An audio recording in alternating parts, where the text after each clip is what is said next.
Hi everyone.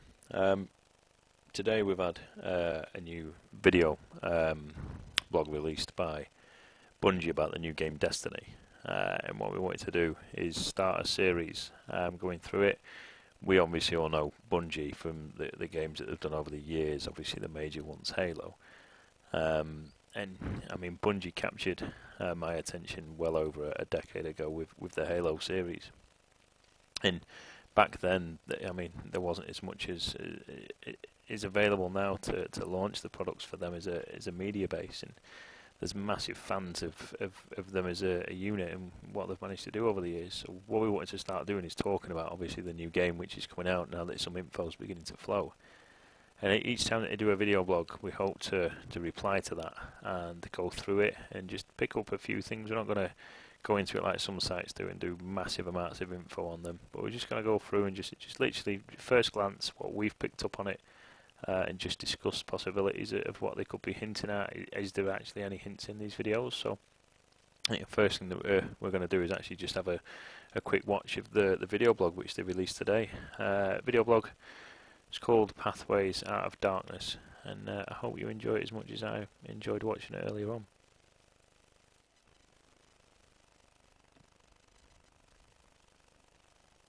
That moment where we decided that the right thing was for us to do something big and commit the entire company to it, it's a big deal. The stories tell of a golden age long ago, when our civilization spanned the system. It was a bright and hopeful time, but it didn't last. Something hit us, knocked us down and tried to stamp us out. No one knows exactly what, but we do know this: very few of us survived. And those who did owe their lives to the Traveler. The fantasy you have when you're creating an experience is that someone else is going to enjoy it. One reason that the game is so intriguing is that it's reaching players in ways that we haven't before.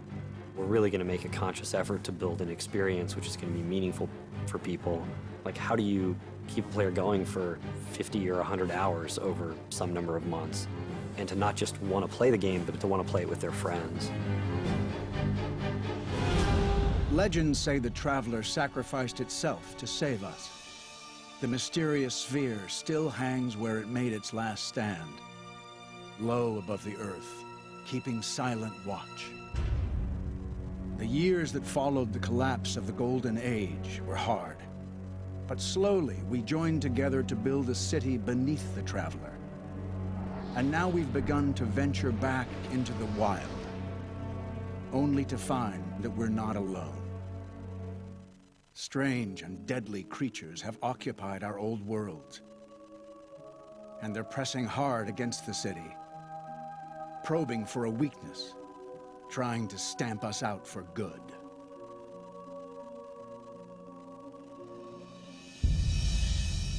The limitations are our imagination, our ability to conceive these ideas, and that's a pretty special place to be in. Your story begins at this moment of great adventure and peril. You are a guardian of the city, a soldier able to wield some of the Traveler's incredible power. If you can find a way to save the city, to reclaim all that we have lost, you will become legend. If you fail, the last light of civilization will go out. We needed something that challenges and inspires all of us. Something that I think has enough ideas in it that'll last us for the next 10 years. We are blazing a ton of new trails. We're building something alive. It has a nature that we don't totally control. Things are going to happen that we don't plan, and that's amazing. The best thing about Bungie is, even though you have these crazy ideas, you know that they're going to get funneled into a game that's fun. We're creating something completely new, and it's a scary place, but if it's not scary, then it's not going to be good.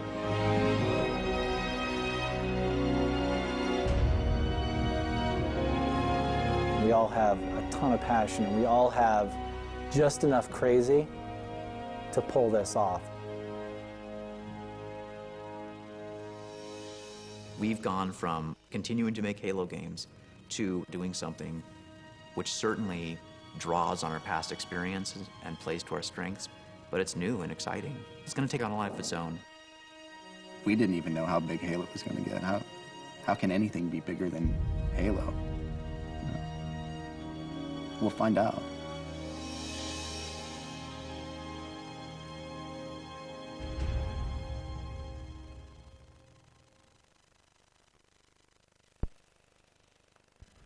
Well, there you go. There's plenty to obviously talk about.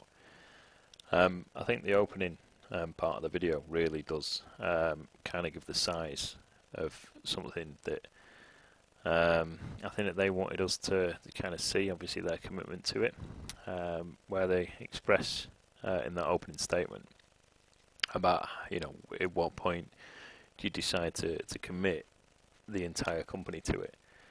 I think that it's safe to say that if Bungie hadn't passed on Halo to 343, it was a safe bet that they could have carried on releasing games with the Halo title for many years and still been very profitable. So for them to take their game and pass it on to somebody else and you know, be brave enough to step forward and actually move into a new type of game, you know, they've always been a company to push boundaries.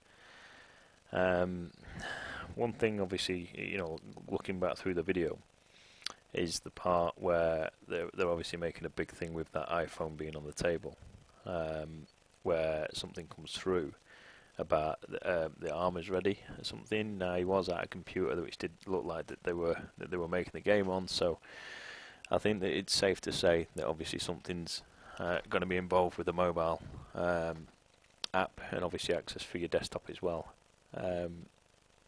The way that Bungie.net used to hold its stats and stuff that you used to be able to see for everything that you wanted to was brilliant. I used to love going into. I like analysing quite a lot of stats and stuff anyway, naturally, and I used to love the fact that I could go in and analyse literally almost every single thing of the game, down to medals, kill death ratios. When they started to introduce things like the heat maps, and then obviously we've got Waypoint where it progressed to, you know, for it. That was absolutely massive, and you know, making quotes and stuff. When you think into everything that they've done previously, and you start looking at it, what they did provide through Bungie.net, through the forums, through all those stats, and when they start quoting things like reaching players like they've never reached us before, you've got to start thinking, what on earth are these guys planning if they're aiming on going bigger than that? And I can always remember in one of the video blogs that they did about Halo 3, I think there was something about the Forge World where they'd said something. It was either that or it was either Reach. I think it was 3, the first one, where they said that they didn't want to release it until they got it past a level of what anybody could think of what they could do, you know, for it. And then Forge came out, and it was fantastic. Like with Forge World, you know, where they'd really pushed the boundaries and opening it up, you know, like where you could have that almost like an entire world to play around with, or a level much bigger than what you'd get in the normal Halo realms. But I said that, you know, that's quite interesting where they're saying about reaching players that they've never in a way that they've never been able to before. You know, their limitations, they quote it that their limitations are their imagination. And we already know that, you know, these guys have got a huge imagination. And looking at some of the characters in the landscapes and the world maps, and, you know, like where you're seeing some of these videos where it is moving around, what, you know, hopefully that might be a size of something to indicate the sheer scale of what it could be working on. Obviously, you as a player are referred to as the guardian of the city, and it all seems to be that it's in your hands of what's going on. I've read a few things, in, you know, on other websites, just seeing what people are reporting and that type of thing. And one thing, I mean, in my notes that I've just circled down is, I mean, they do mention obviously that there's different, you know, there's potentially different, you know, types of the game. you know, for it, you know, multiplayer, single player, co-ops and that type of stuff. But, you know, there's always that background mind in my mind, is there a possible MMO which is in this? Could they do something like that? Is that possible on a console properly, you know, to do it on a major scale?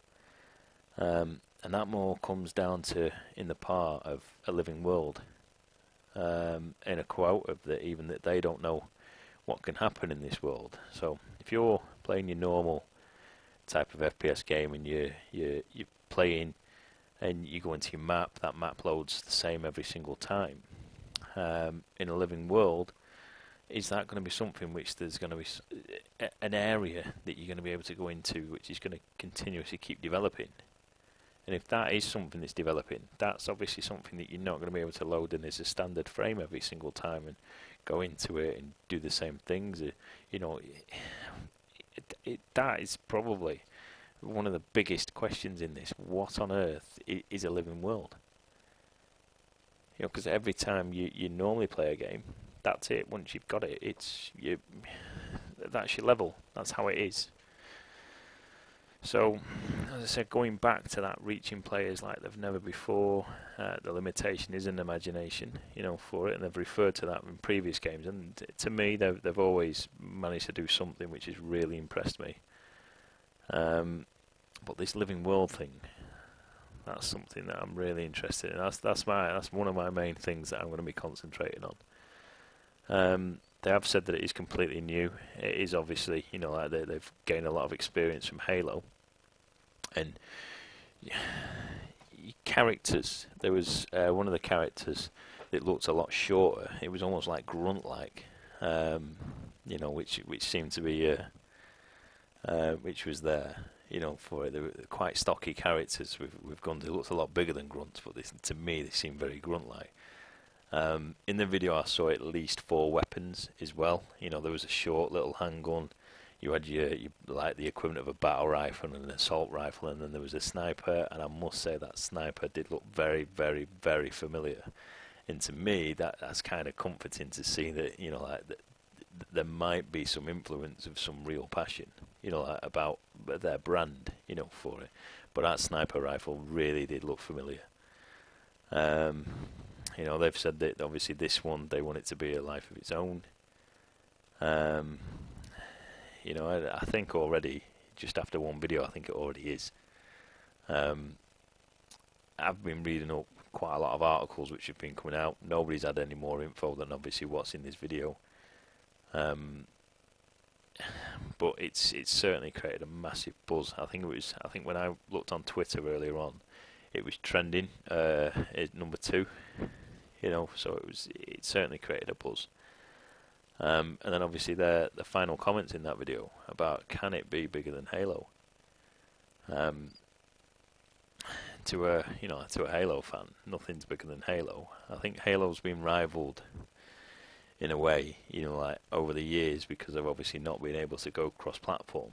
But I remember the early years of the passion that ran with gamers on like Combat Evolved, and when Halo 2 came out, Halo 3 I think was the most perfect launch of any game. What they could have got, you know, for it. It was absolutely perfect in the way that they engaged with you. And I mean, the fact that I'm sat here making a video about another video that was only a couple of minutes long, you know, for it, it's really gripped me. Seeing that type of thing, I'd love to see some proper game footage, you know, for it. That's what I want next. But more I want about that living world. I need to know what that means. I need to know how big this game is. So can it be bigger than Halo? You know, they've referred into it as 10 years. You know, they did Halo for that length of time. You know, this should be their plan for the next decade. That'd be nice to see. It's completely different. It's mind-blowing, you know, for it. I'd like to know what platforms it's going to be available on. You know, I'd like to know a number of things about it for it. You know, what type of players. Obviously, I think it's pretty much determined that this is going to be next-gen stuff for the next consoles. I was pleased with the way that the characters looked. The environments looked brilliant. The environments looked big. You know, that playing field did look absolutely massive, but again, it could have just been cutscenes or something like that. But yeah, everything looked brilliant, to be completely honest. Activision are obviously involved, reading up on it all. Obviously, they're behind the Call of Duty scene, as well. So, you could see some really positive influence to make one of the greatest games. Personally, I believe. So, as I said, when we get some more news out, as soon as anything's out, we're going to try and do this type of series and really start delving into it and try and get as much info on our channel about the game as it's coming out. So, with that, I'm going to wrap it up for now. Next time, I'm going to try and get some more people in so that we can have a proper conversation. If you've got any questions or anything that you want us to cover with it, if you just pop it in the comments, and obviously if you like the video, give us a like. More importantly, if you could give us a little click on the subscribe button, that would be really appreciated. But thanks for watching it. As I said, any questions at all, we're definitely not going to have the answers for you until the release from Bungie, but it's nice to know what your questions are, and that'll give us some topic for discussions. As I said, if we start getting a few people watching this, then we'll start getting a few people in, and we'll get everybody's views on it, and we'll do some chat nights and stuff. So thanks for watching.